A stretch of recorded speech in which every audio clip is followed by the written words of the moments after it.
বিনতুল হারিস যাওজান নবী সাল্লাল্লাহু আলাইহি ওয়াসাল্লাম আন্নাহা ক্বালাত ওয়াযাতু লিরাসূলিল্লাহ সাল্লাল্লাহু আলাইহি ওয়াসাল্লাম ওয়া ওযু আল জানাবাতি ফাআকফা বিয়ামিনিহি আলা ইয়াসারিহি মাররাতাইন আও সালাসান সুম্মা গাসালা ফারজাহু সুম্মা যারাবা ইয়াদাহু বিল আরদি আও বিল হায়াতি মাররাতাইন আও সালাসান সুম্মা মাযমাযা ওয়াস্তানশাকা সুম্মা গাসালা ওয়াজহু ওয়া যিরাইহি সুম্মা আফাযা আলা রাসিহিল মা'a সুম্মা গাসালা সাইরা জাসাদিহি সুম্মা তানাহা ফাগাসালা রিজলাইহি ফাআতাইতুহু বিখিরকাতিন ফালাম ইউরিদহা ফাজাআলা ইয়ানফুযুল মা বিয়াদিহি।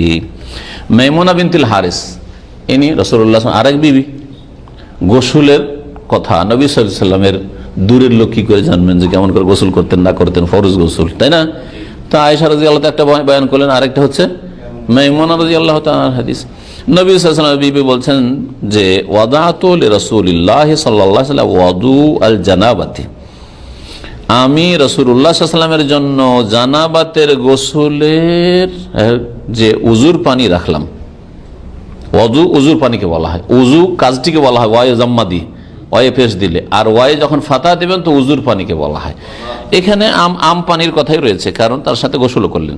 প্রথম কি করলেন তিনি? ফাআকফা বিয়ামিনিহি আলা ইয়াসারিহি, ডান হাতে পাত্রটা কাত করে বাম হাতে পানি ঢাললেন 2 বার অথবা 3 বার।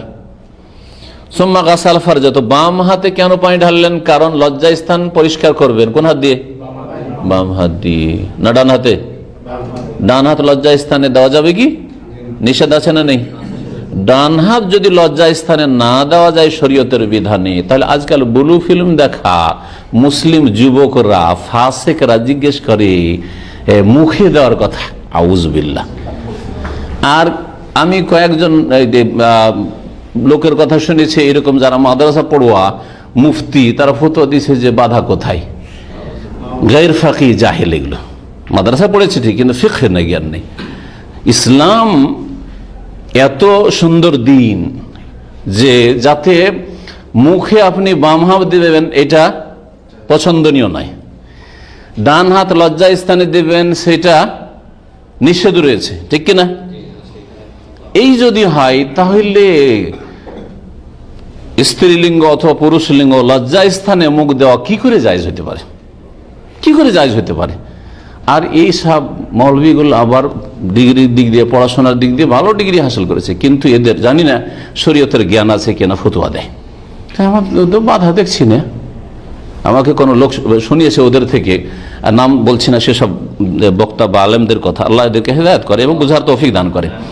আমি কিছু আম দলিল বললাম যাতে করে দিদি, দিন ইসলামে এত নোংরামি নেই। নবী সাল্লাল্লাহু আলাইহি ওয়াসাল্লাম জামানে কল্পনাও করতে পারেনি যে মুসলিম জাতি ইহুদি নাসারাদের এমন পদে পদে অনুকরণ করবে আর ওদের গর্তে ঢুকবে যে ইহুদি নাসারা কাফের মুশরিক লজ্জা স্থান চাটে, মুসলিমও চাটা শুরু করবে। আউযুবিল্লাহ, এটা কল্পনাতে ছিল না, না হলে স্পষ্ট ভাষাতে আসতো। কিন্তু শরীয়তে কিছু আম দলিল আছে, উমুমুল আদিল্লাহ, শরীয়তে কিছু মৌলিক নীতিমালা আছে যেগুলি দিয়ে আপনাকে সিদ্ধান্ত নিতে হবে যেটা জায়েজ হতে পারে না জায়েজ হতে পারে। লজ্জা স্থান পরিষ্কার ধুইলেন, বাম হাতে পানি ঢেলে, তারপর লজ্জা স্থান ধুইলেন। সুম্মা যারাবা ইয়াদাহু বিল আরদ, তারপরে নিজ হাত মাটিতে মারলেন, আবিল হাইতে অথবা দেয়ালে মারলেন, দেওয়াল মাটির দেয়াল, তখন 2 বার অথবা 3 বার। তাহলে 2 বা 3 বার ঘষা দিয়ে যে হাত দিয়ে লজ্জা স্থান পরিষ্কার করা হয়েছে, অথচ বাম হাত সেটা, সেই হাতকে পরিষ্কার করছেন। সুম্মা মাযমাযা, তারপরে কুলি করলেন, হাত তো আগে ধোয়া হয়েছে, হ্যাঁ, ওয়াস্তান শাকা, আর নাকে পানি দিলেন, পানি দিলেন মানে নাকে পানি দিয়ে পরিষ্কার করলেন, ইস্তেসার যেটাকে বলা হয়, নাক ঝেড়ে পরিষ্কার করলেন। কুলি করা আর নাকে পানি দেওয়া গোসলের ক্ষেত্রেও অধিকাংশ ওলামাদের কাছে ওয়াজিব, হ্যাঁ, ফরজ গোসলের ক্ষেত্রে, ফরজ গোসলের ক্ষেত্রে, কারণ মুখগহ্বর, মুখের ভিতর, নাকের ভিতর, তাতেও জানাবাত রয়েছে, সুতরাং এই ক্ষেত্রে গুরুত্ব দেওয়া উচিত। এটাকে সুন্নত না মনে করে, যদি ইখতিলাফ রয়েছে, একদল বলছেন সুন্নাত, আর একদল বলছেন যে এটা কুলি করা এবং নাকে পানি দেওয়া, নাক পরিষ্কার করা ওয়াজিব। সুম্মা গাসালা ওয়াজহাহু ওয়া যিরাইহি, অতঃপর নিজের চেহারা ধুইলেন, ওয়া যিরাইহা, 2 হাত ধুইলেন, যিরা এটাকে বলা হয়। সুম্মা আফাযা আলা রাসিল মা, তারপরে নিজ মাথায় পানি বহিয়ে দিলেন, হ্যাঁ, পানি ঢাললেন।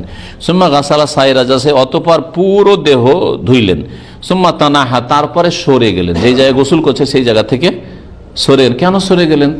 এখনকার মতো প্লাস্টার করা ছিল না, হ্যাঁ, বাঁধা জায়গা, কাঁচা জায়গা ছিল, পানি জমে গেছে হয়তো, সেই জায়গাতে যে পানিগুলো শরীরে পড়ে সেই পানি জমে আছে, তারপরে ধুলো মাটি হয়তো ওই পায়ে চলে আসবে, ওখানে ধুয়ে লাভ নেই, সরে গিয়ে শুকনো জায়গায় পাটা ধুলেন, এইভাবে গোসল পুরা করলেন।